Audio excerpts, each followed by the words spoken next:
Bismillahirrahmanirrahim. Assalamualaikum warahmatullahi wabarakatuh. Alhamdulillah wassalatu wassalamu ala Rasulillah wa ala alihi wa sahbihi wa man walah. Amma ba'du. Baik hadirin jamaah peserta Stadium General Hasmi LC yang insyaallah dimuliakan Allah Subhanahu wa taala. Alhamdulillah di hari ini Allah izinkan kita untuk berkumpul di Masjid Alumni IPB dalam rangka untuk bersama-sama bertakarrub, mendekatkan diri kepada Allah Subhanahu wa taala dengan salah satu ibadah yang sangat agung, yang sangat mulia, yaitu kita bersama-sama bertolabul ilmi, menuntut ilmu insyaallah ya bersama Hasmi dan LC. Mohon maaf Pak, suaranya terlalu menggema tidak? Terdengar bagus ya? Ya. Baik. Hadirin Bapak dan Ibu sekalian, saya lihat ini bapak-bapak dan mayoritas ini ibu-ibu ya. Kalau dulu di LC itu kebanyakan anak muda. Jadi kita panggil sahabat.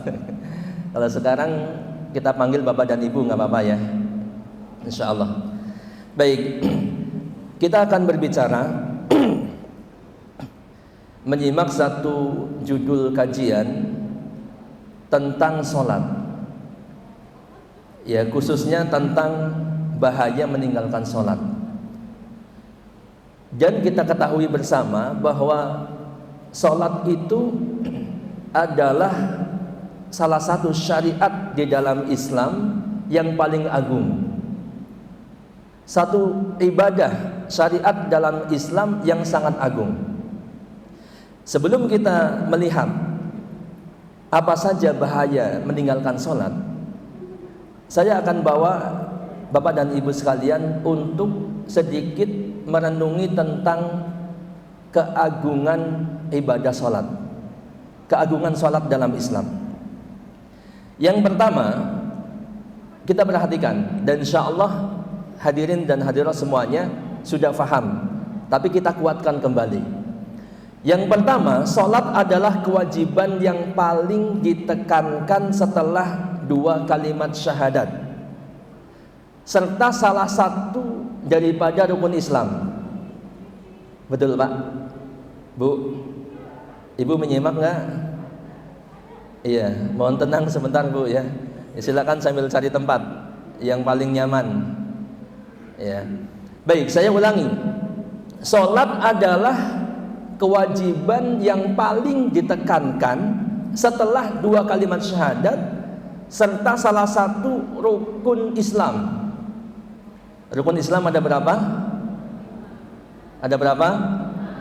Coba sebutkan Bu. Syahadat, salat, zakat, puasa, dan syahadat, kemudian apa? Salat.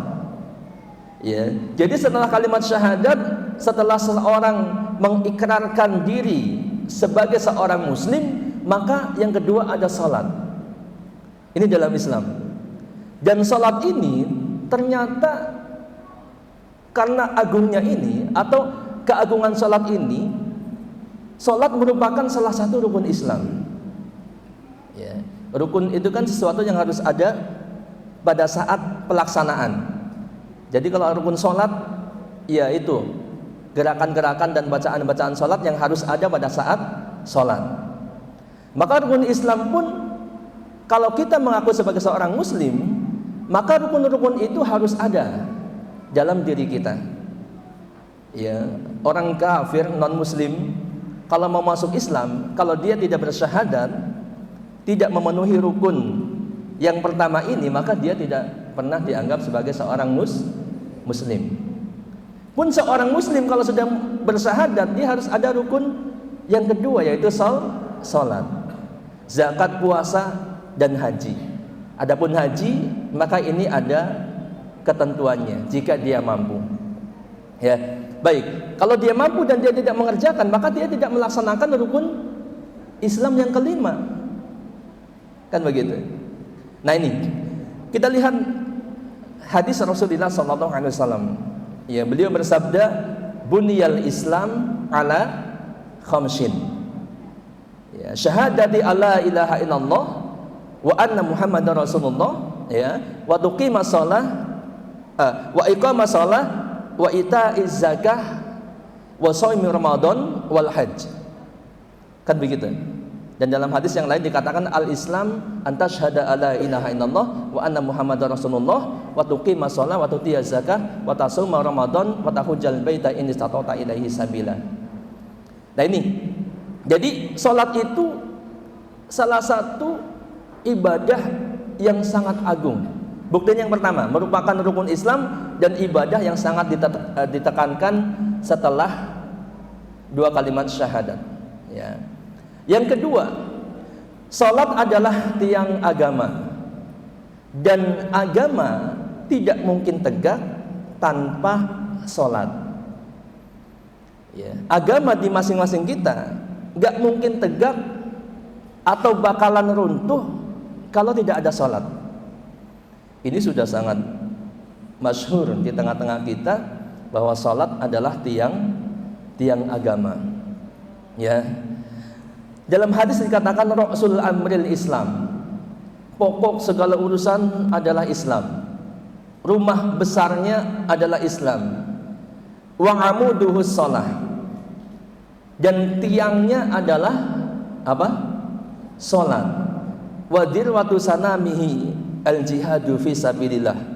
Adapun puncaknya adalah jihad di jalan Allah, jihad fi sabilillah. Ini puncak daripada Islam. Adapun tiangnya adalah salat. Ya. Maka kita bisa bayangkan dan bisa kita logikakan. Dan yang dimaksud dengan tiang di sini adalah tiang yang utama.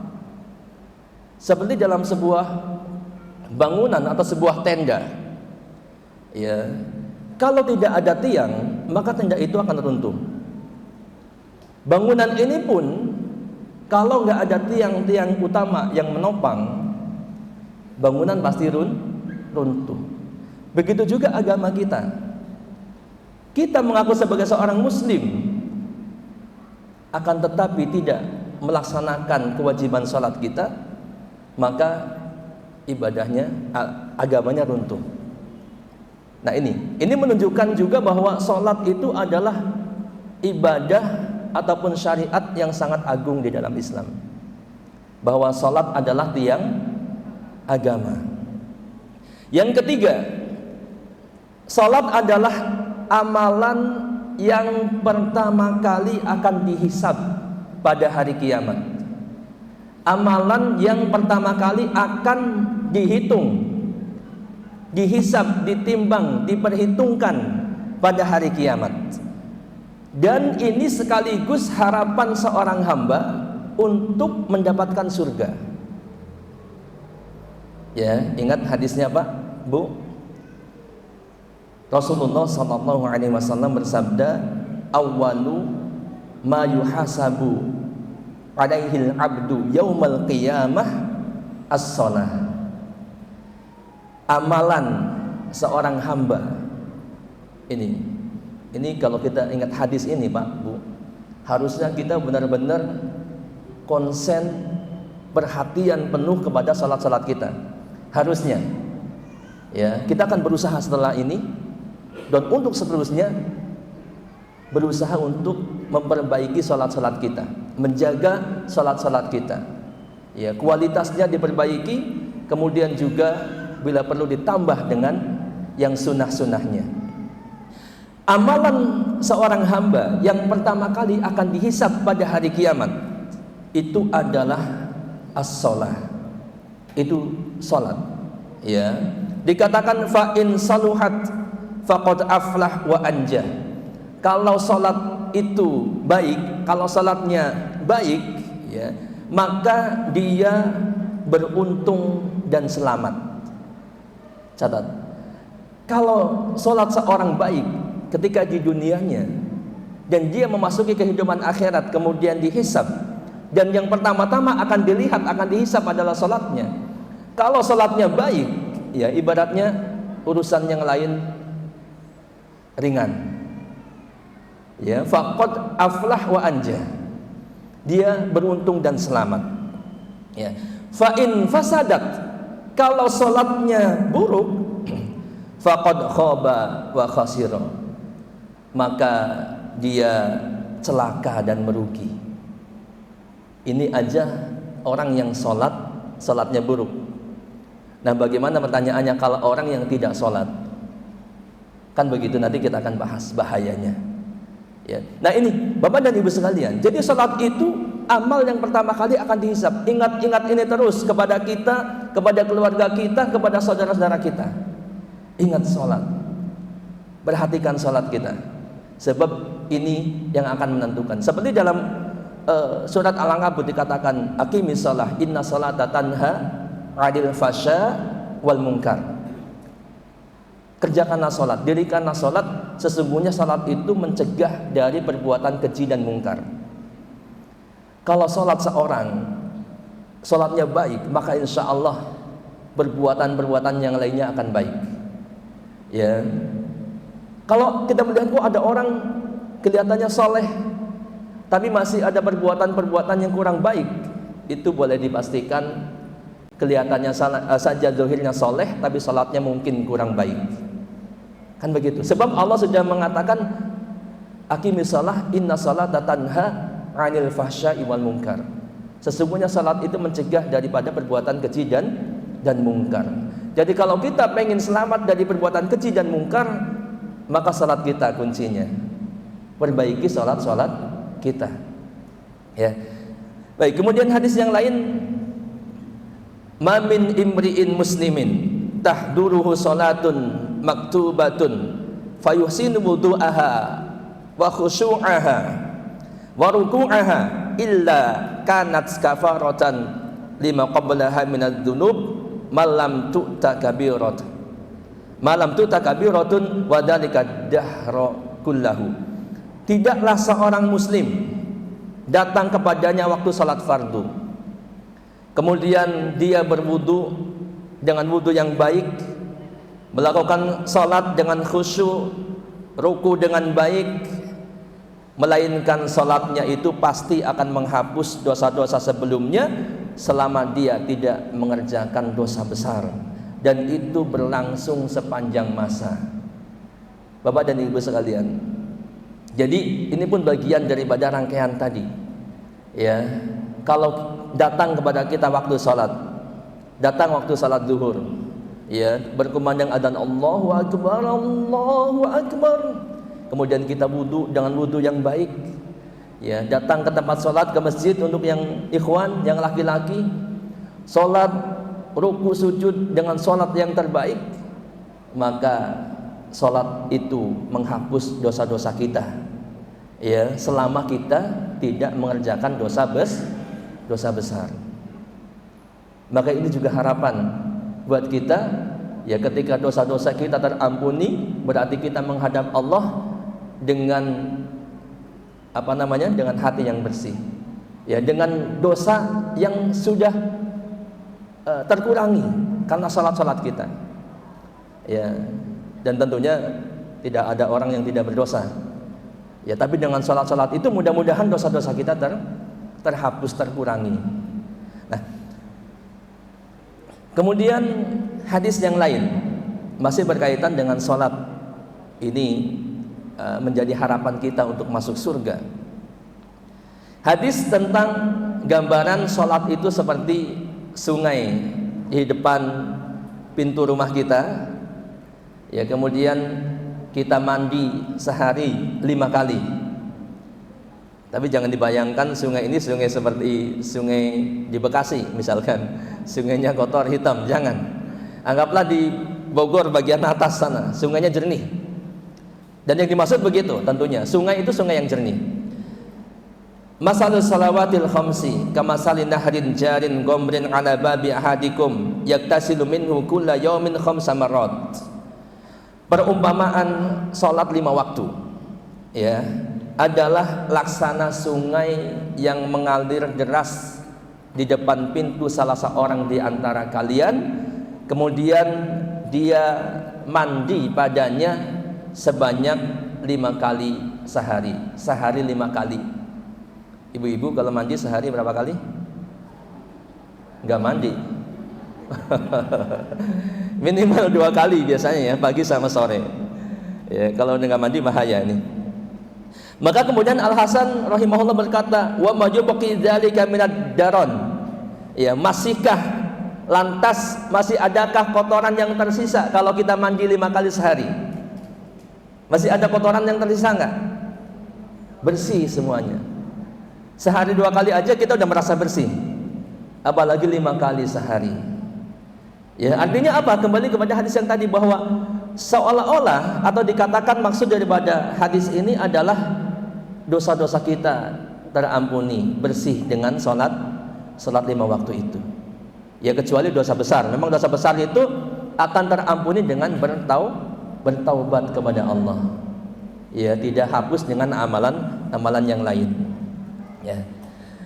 Kemudian dalam surat Al-Mu'minun ayat 1 sampai 11 ini disebutkan tentang beberapa amalan yang siapapun di antara kita, seorang muslim, seorang mukmin, ya, mengerjakan amalan-amalan ini, maka dia akan mewarisi surga Firdaus. Dan rangkaian amalan-amalan itu, Bapak dan Ibu sekalian, nanti bisa lihat, dibuka di aplikasi Quran Al-Mu'minun ayat 1 sampai 11. Itu dibuka dengan amalan salat dan kemudian ditutup juga dengan salat. Ya, Allah berfirman demikian. Ya. Qad aflahal mu'minun alladzina hum fi salatihim khashi'un. Salat. Sungguh beruntunglah orang-orang yang beriman, yaitu orang-orang yang khusyuk dalam salatnya. Walladzina hum 'anil lagwi mu'ridun, walladzina hum lizakati fa'ilun, walladzina hum li furujihim hafizun illa 'ala azwajihim aw ma malakat aymanuhum fa innahum ghairu malumin faman ibtagha wara'a dzalika fa ulaika humul 'adun walladzina hum li amanatihim wa 'ahdihim ra'un walladzina hum 'ala salatihim yuhafidun. Saya ulangi, waladina hum ala salatihim, salat mereka yuhafidun, mereka jaga. Ulaika humul warisun, mereka itulah orang-orang yang akan mewarisi, alladina yarisunal firdausa hum fiha khalidun, yaitu mewarisi surga Firdaus dan mereka kekal di dalamnya. Ya, disebutkan amal-amal di situ, dibuka dengan salat. Ya, kemudian dikatakan setelah itu adalah orang-orang yang menjauhkan diri dari perbuatan dan perkataan yang tidak berguna, orang-orang yang menunaikan zakat, orang-orang yang menjaga kemaluannya kecuali kepada istri-istri mereka dan juga budak-budak mereka yang mereka miliki, maka sesungguhnya mereka dalam hal itu tiada tercela. Dan barang siapa mencari yang dibalik itu, maka mereka itulah orang-orang yang melampaui batas dan orang-orang yang memelihara amanah-amanah. Orang yang amanah, menjaga amanah-amanah dan janjinya. Dan kemudian ditutup lagi orang-orang yang menjaga salat mereka. Mereka itu orang yang akan mewarisi surga Firdaus. Mereka kekal di dalamnya. Salat. Ya. Bapak dan Ibu sekalian, ini menunjukkan salat dengan harapan Allah akan berikan surga kepada kita. Dalam surat Al-Ma'arij 34-35, waladina hum 'ala salatihim yuhafidun ulaika fi jannatin mukramun. Dan orang-orang yang menjaga salat mereka itu kekal di surga, lagi dimuliakan. Ya. Baik, hadirin yang berbahagia. Banyak sekali hadis-hadis tentang ini, ya. Jadi ini menunjukkan bahwa salat itu menjadi harapan kita. Selain tadi yang pertama kali akan dihisab pada hari kiamat, dan selain itu ini menjadi harapan keselamatan kita di akhirat dan mendapatkan surga Allah Subhanahu wa taala. Man hafadhu 'alaiha kanat lahu nuran wa burhanan wa najatan yaumal qiyamah. Barang siapa yang menjaganya, maka dia menjadi cahaya bukti dan keselamatan baginya pada hari kiamat. Ya, Bapak dan Ibu sekalian, jelas ini? Jelas, sekarang jelas betapa agungnya ibadah salat yang sering kita remehkan, yang kebanyakan orang yang tidak hadir di sini khususnya mereka meremehkan ibadah salat. Ya, padahal salat adalah kewajiban yang paling utama setelah syahadat. Kemudian salat adalah tiang agama, dan salat adalah amalan yang pertama kali akan dihisab pada hari kiamat, dan sekaligus sebagai penentu seorang hamba apakah dia selamat ataukah tidak di akhiratnya nanti. Wallahu a'lam bishawab. Ini yang, mohon maaf Pak MC, ini ada 2 sesi apa 1 sesi aja? Fauzi, tadi disebutkan 2 sesi, 1 sesi? 2? Oh, 2 sesi. Iya. 1 sesi berikutnya sengaja kita sampaikan dengan ringkas karena masih banyak rangkaian acaranya. Insya Allah kita akan melihat bagaimana bahaya salat, bahaya meninggalkan salat. Mohon maaf, bahaya meninggalkan salat. Ya, supaya kita lebih yakin bahwa salat itu benar-benar ibadah yang harus kita perhatikan. Ya, kalau yang hadir di sini, saya yakin sekali pasti orang-orang yang menjaga salat-salatnya. Ya, akan tetapi nanti setelah ini Bapak dan Ibu punya kewajiban untuk menyampaikan kepada yang lain. Seperti dalam hadis dikatakan, hendaklah yang hadir menyampaikan kepada yang tidak hadir. Ya, mendakwahkan kembali, menyampaikan kembali, ini bagian daripada amal ibadah kita kepada Allah, yaitu mendakwahkan kebaikan kepada orang lain. Untuk sesi yang pertama mungkin ini ya, ya. Terima kasih atas perhatiannya. Insya Allah kita lanjut setelah break atau sesi yang kedua, kita lanjut nanti. Terima kasih. Assalamualaikum warahmatullahi wabarakatuh. Baik, kita lanjutkan sesi yang kedua. Bismillah, alhamdulillah, wassalatu wassalamu ala rasulillah, amma ba'du. Baik, silakan barangkali bisa membantu untuk penjelasannya ditampilkan di layar. Kita masuk pada inti pembahasan kita, yaitu tentang bahaya meninggalkan sholat. Jadi termasuk di antara keagungan ibadah sholat adalah Allah Subhanahu wa ta'ala sangat mengingkari orang yang meninggalkan sholat, dan konsekuensinya sangat besar. Ya, Bapak dan Ibu bisa lihat, yang pertama, orang yang meninggalkan sholat itu terancam keluar dari Islam, alias kafir. Walaupun nanti ada rinciannya, gitu ya. Dan Bapak dan Ibu, bukan tugas kita untuk menuduh orang yang tidak sholat kafir, jangan.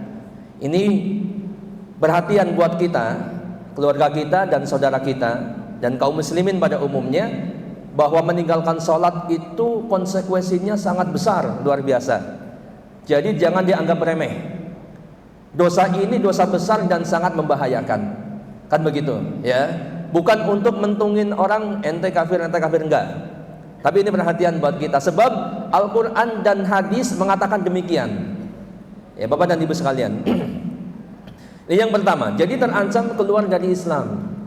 Kita lihat bagaimana surat At-Taubah mensiratkan tentang ini.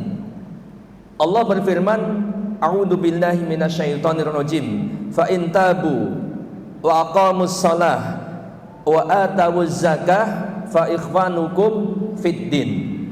Jika mereka bertobat, ini Allah berfirman tentang orang-orang musyrik. Kalau mereka bertobat, kemudian mendirikan salat dan menunaikan zakat, maka mereka itu adalah saudara-saudara kalian seagama. Berarti mereka muslim. Kalau mereka bertobat dari kemusyrikannya, dari kesyirikannya, mengerjakan salat, menunaikan zakat, maka mereka adalah muslim, saudara kita, saudara kalian semua. Ya, akan tetapi kalau mereka tetap dengan pendirian mereka dan mereka tidak salat, kemudian tidak zakat juga, maka mereka bukan seorang muslim. Pun demikian orang-orang muslim, kalau tidak ada salat baginya, ya, maka ini tidak ada bedanya dengan orang musyrik. Dia bisa terancam keluar dari Islam, bukan saudara kita muslim. Ya, ini hukum ya secara peringatan buat kita, tapi bukan untuk menghakimi orang-orang. Perhatian buat kita dan saudara kita, keluarga kita. Dalam hadis pun dikatakan, ini jelas sekali Bapak dan Ibu sekalian, inna bainar rajuli wa baina syirki wa baina syirki wal kufri tarkas shalah. Perbedaan antara seorang muslim dengan kemusyrikan dan kekafiran adalah meninggalkan salat. Jadi bedanya kita dengan mereka orang-orang musyrik adalah meninggalkan salat. Muslim salat, orang-orang musyrik tidak salat. Kalau muslim kok tidak salat, apa bedanya dengan mereka? Orang kafir dan orang musyrik. Kan begitu. Hadis yang kedua, al-ahdul ladzi bainana wa bainahumus shalah. Faman tarakaha faqad kafara. Perjanjian antara kita dengan mereka, orang-orang musyrik, orang-orang kafir adalah salat. Barang siapa yang meninggalkannya maka dia telah kafir. Ini peringatan besar dari Al-Quran dan hadis Nabi SAW tentang bahayanya meninggalkan salat. Bisa terancam keluar dari Islam. Dan ini termasuk ijma' para sahabat. Para sahabat Rasulullah SAW berijma', bersepakat tentang bahayanya meninggalkan salat, bisa terancam keluar dari Islam. Ya, maka ini sengaja Hasmi dan LC menyelenggarakan materi kajian stadium general tentang materi bahaya meninggalkan salat. Sebab ini urgen untuk disampaikan. Dan Bapak dan Ibu nanti juga bisa menyampaikan. Kalau tidak bisa menyampaikan secara langsung, bisa sampaikan di status Bapak dan Ibu, WA, Facebook, Instagram, TikTok dan lain sebagainya. Itu bagian daripada kewajiban kita mendakwahkan kepada orang lain untuk kebaikan bersama, bukan untuk menghakimi mereka. Ya, para sahabat Rasulullah bersepakat, berijma, karena ashabu Rasulullah SAW la yarawna syai'an minal a'mali tarkuhu kufrun illa salah. Mereka tidak pernah memandang suatu amalan yang apabila ditinggalkan menjadikan seseorang menjadi kufur kecuali salat. Ya. Nah, akan tetapi memang ada rinciannya Bapak dan Ibu sekalian. Meninggalkan salat itu ada dua sebabnya. Ya, kalau orang itu meninggalkan salat karena menolak perintah wajibnya salat, maka jelas semuanya sepakat itu kufur, itu kekafiran, itu kafir. Sebab dia menolak nas Al-Quran dan hadis Nabi SAW dan bahkan ijma. Itu jelas, sepakat para ulama. Yang kedua, dia meninggalkan salat karena malas, dengan berbagai ragam alasan. Baik tanggung lah, baik lagi kotor lah karena habis olahraga atau habis kerja, atau habis di kebun, atau karena malas, karena sibuk dan lain sebagainya. Itu yang kedua. Ini ada perbedaan pendapat memang. Ya. Jadi yang kedua ini, akan tetapi kalau dia meninggalkan semuanya, nggak pernah sholat sama sekali, semua sholat ditinggalkan, maka jelas ini masih sepakat dia kufur, walaupun dia meyakini kewajibannya. Yang selanjutnya, kalau dia meninggalkan karena malas kemudian masih sebagian dikerjakan, ya, ini sebagian ulama berpendapat tidak kafir, tapi sebagian yang lagi tetap berpendapat kafir. Ya, dan ini bahaya, ini dosanya sangat besar. Jangan dianggap sepele. Iya, sholat, meninggalkan sholat, betapa ringannya orang meninggalkan sholat seolah-olah nggak punya dosa. Padahal ancamannya sangat luar biasa. Bisa dibayangkan bagaimana orang statusnya dia bisa berubah menjadi keluar dari Islam. Ya. Nah, ini Bapak dan Ibu sekalian. Yang pertama, yang kedua, orang yang meninggalkan sholat terancam api neraka. Terancam api neraka. Dan lagi-lagi ini memang soal keimanan gitu ya. Mungkin ada orang yang disebut nanti ente terancam api neraka. Ada yang biasa aja gitu, sebab dia imannya tipis ya. Tapi kalau orang-orang yang imannya kuat, wah ngeri dia, sebab dia tahu tidak ada seorang pun manusia dan makhluk yang lainnya yang dia sanggup menghadapi ancaman siksa neraka. Gak ada sekalipun. Bapak dan Ibu bisa bayangkan, yang paling ringan siksanya di neraka nanti itu orang yang dipakaikan sendal dari api neraka, ya, kemudian di otaknya, di kepalanya, di atas kepalanya ini mendidih. Itu yang paling ringan.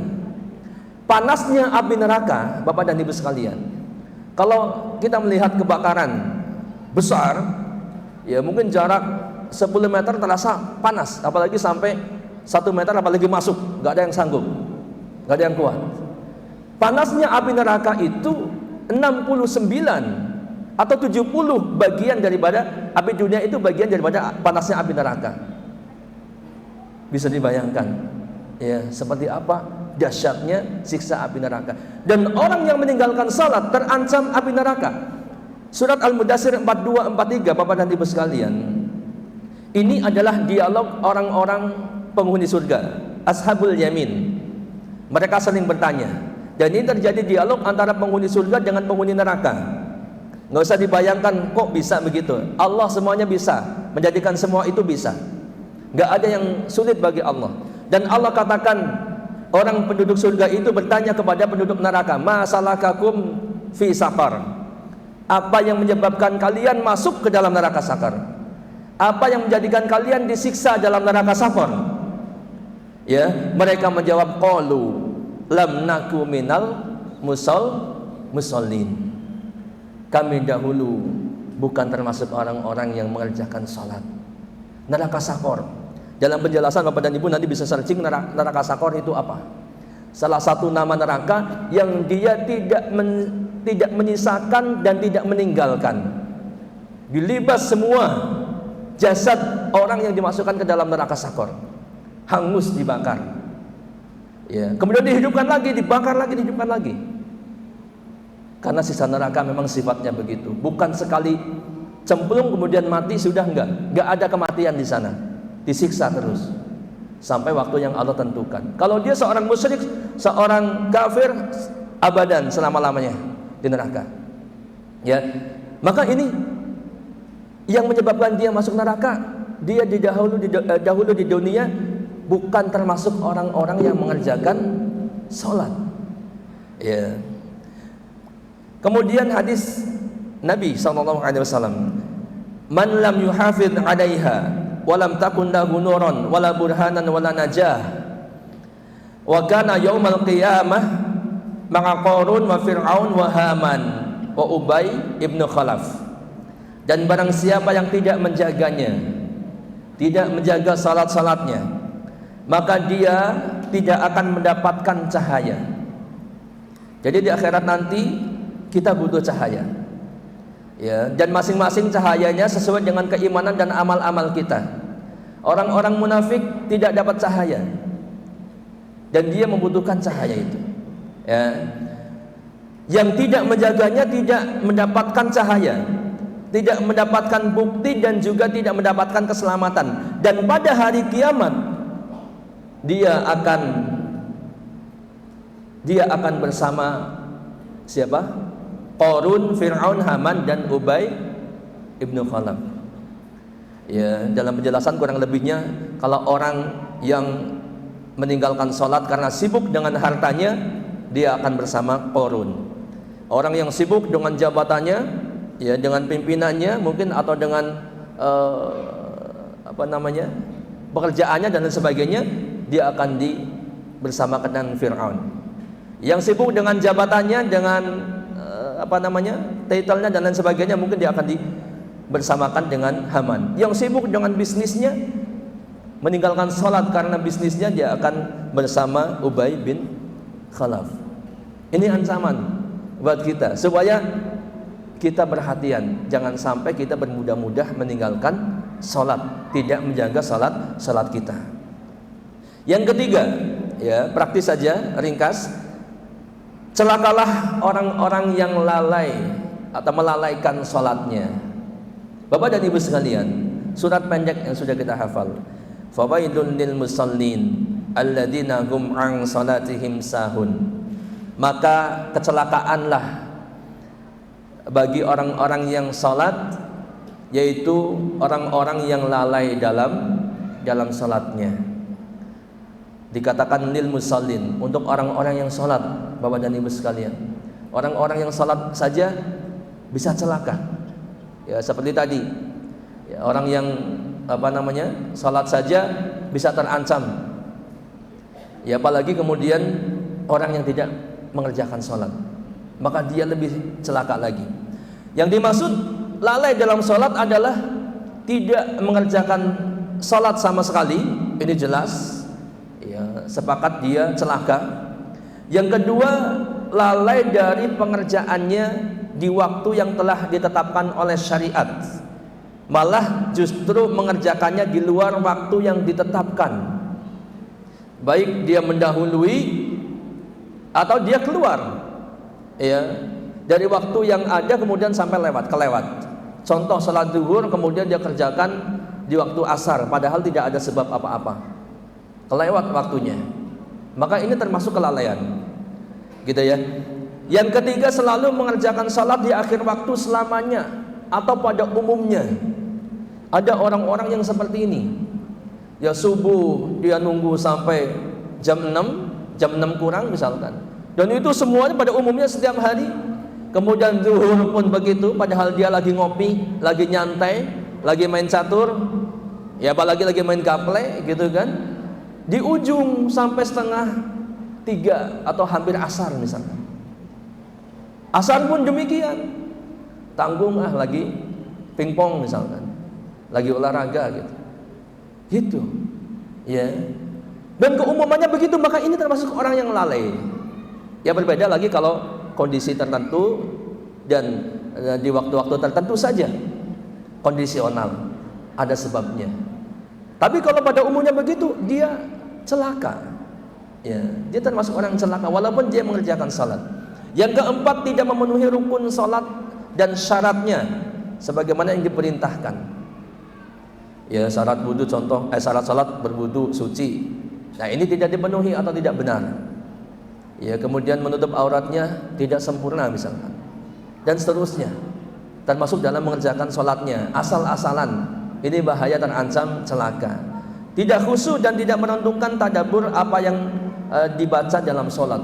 Ini pun kalau setiap hari begitu, tidak pernah faham sama sekali, tidak pernah mentadaburi sama sekali bacaan-bacaan salatnya. Termasuk Al-Fatihah saja dia baca tapi pikirannya kemana-mana dan setiap salatnya begitu, maka ini boleh jadi termasuk yang celaka.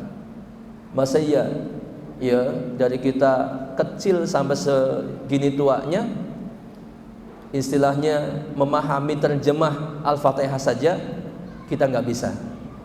Ya, dalam sholat, setiap sholat kita nggak pernah khusyuk, nggak pernah mentadaburi sama sekali makna-makna daripada bacaan sholat. Sholat tapi pikirannya kemana-mana terus. Tahu-tahu selesai, tahu-tahu salam.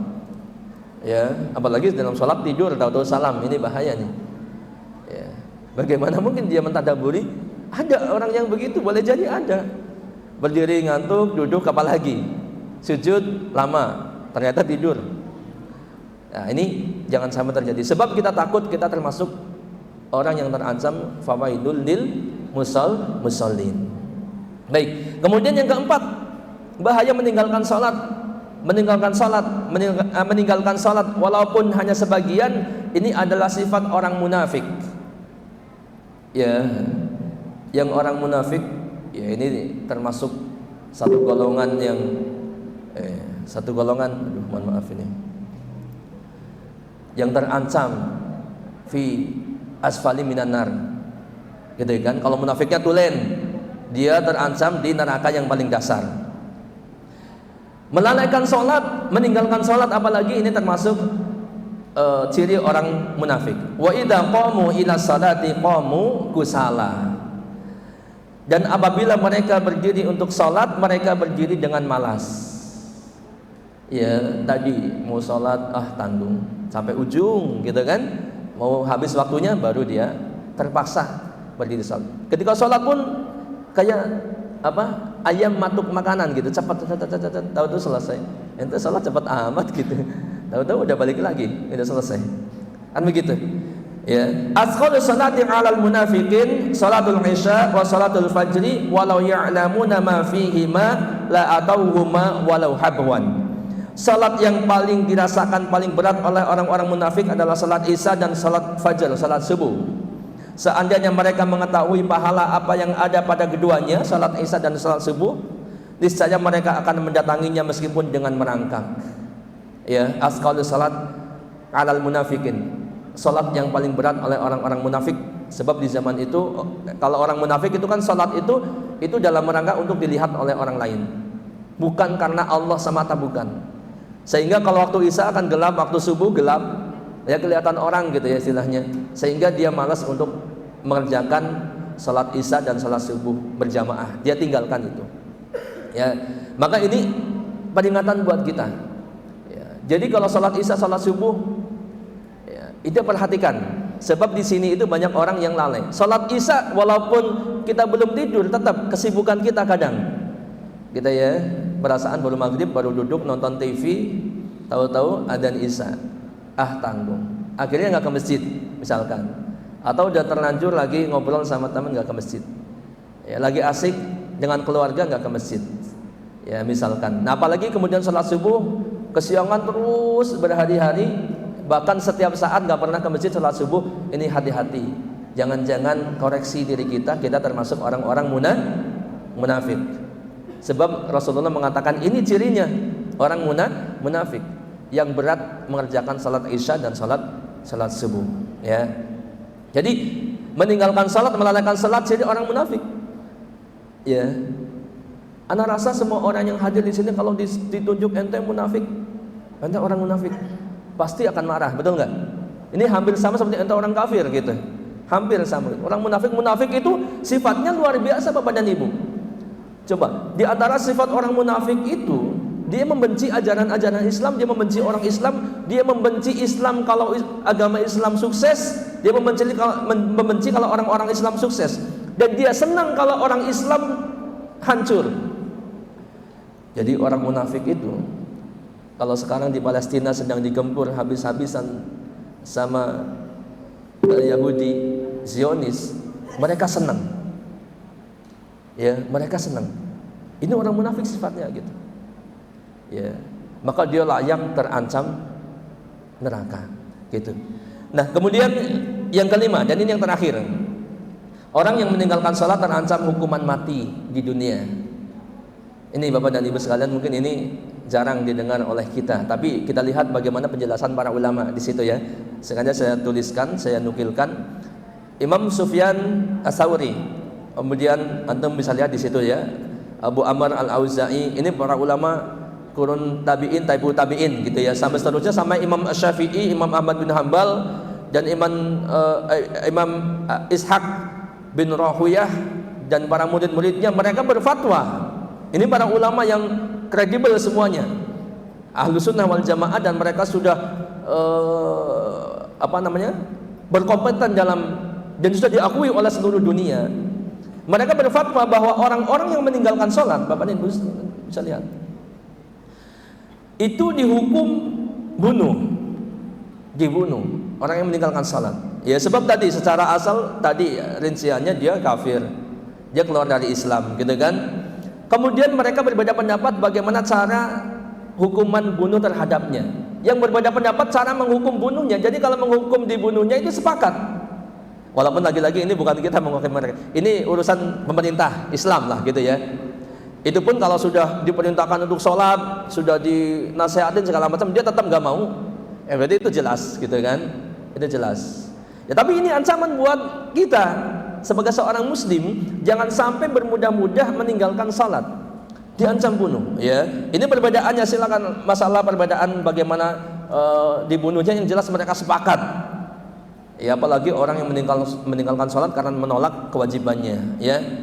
Baik, kemudian Imam Ibnu Qayyim Al-Jauziyah rahimahullah mengatakan, kaum muslimin bersepakat bahwa meninggalkan salat 5 waktu dengan sengaja adalah dosa besar yang paling besar, dan dosanya lebih besar daripada membunuh, daripada merampas harta orang lain, daripada berzina, daripada mencuri, daripada minum minuman keras, daripada minum khamr. Meninggalkan salat dosanya lebih besar daripada membunuh, merampas harta, berzina, mencuri, minum minuman keras, lebih besar daripada itu. Cuma realita kita di masyarakat kita, Bapak dan Ibu sekalian, kalau ada orang berzina, mungkin seluruh warga itu sepakat bahwa itu perbuatan yang sangat keji, sehingga semua orang mukulin orang yang berzina. Memang layak begitu, ya, sebab itu perbuatan yang sangat keji dan merusak tatanan masyarakat, ya. Tapi sholat lebih besar dosanya daripada itu. Ya, sudahkah kita peduli terhadap orang-orang yang meninggalkan sholat?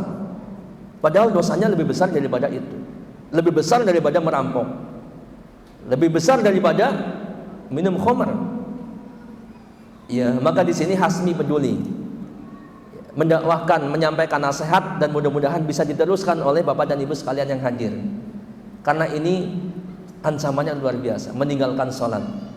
Ya, jangan sampai kemudian terjadi pada kita, keluarga kita, dan saudara-saudara kita. Tidak ada dosa yang setelah kejelekan yang paling besar, tidak ada dosa kejelekan yang paling besar daripada meninggalkan sholat hingga keluar waktunya dan membunuh seorang mukmin tanpa alasan yang benar. Disebutkan sholat meninggalkan waktunya dan juga membunuh seorang mukmin tanpa alasan yang benar. Ini termasuk dosa yang paling besar. Wallahu a'lam bishawab. Ini yang dapat disampaikan sedikit sekelumit, sengaja disampaikan secara ringkas.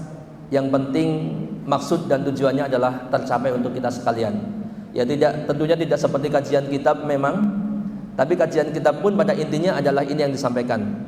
Ya, sebab yang hadir di sini pun ya belum tentu, mungkin itu levelnya lain lah kalau mau kajian kitab, ya. Tapi ini adalah kajian umum, maka disebutkan stadium general.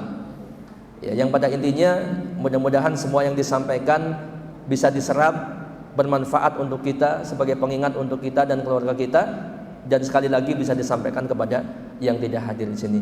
Mohon maaf atas segala kekurangannya dan kesalahannya. Saya tutup, saya akhiri. Tentunya tidak ada pertanyaan karena masih ada rangkaian acara yang lain. Dimohon untuk tidak meninggalkan tempat terlebih dahulu meskipun materi sudah selesai. Kita tutup. Subhanakallahumma wa bihamdika asyhadu an la ilaha illa anta astaghfiruka wa atubu ilaik. Assalamualaikum warahmatullahi wabarakatuh.